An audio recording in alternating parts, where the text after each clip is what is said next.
Okey, beliau pengidap kanser pulih setelah minum hanya 3 botol saja. Percaya tak? Saya pun nak dengar sendiri ni. Percaya tak? Okey, kita dengar sendiri. Kita jemput Muhammad Zarif, Muhammad Yahya tampil ke depan untuk berkongsi kebaikan produknya. Silakan.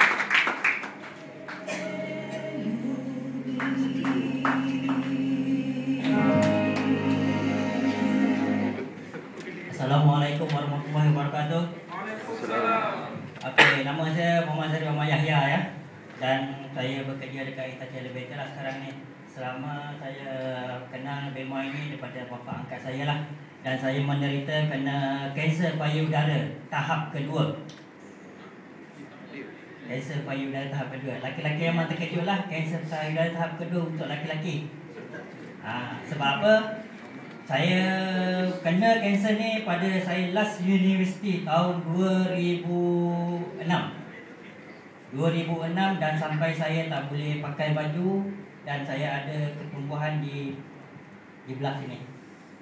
Bengkak dia dan saya punya kanser tu 5 cm dan saya kena kemoterapi 1 bulan adalah RM380 dekat hospital universiti.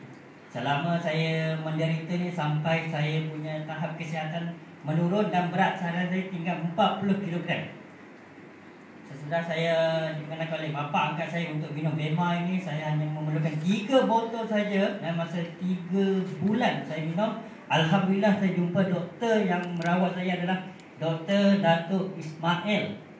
Saya ingat lagi dan dia mengesahkan, dia pakar bahagian kanser dan mengesahkan saya hilang 100% tumor dalam badan saya.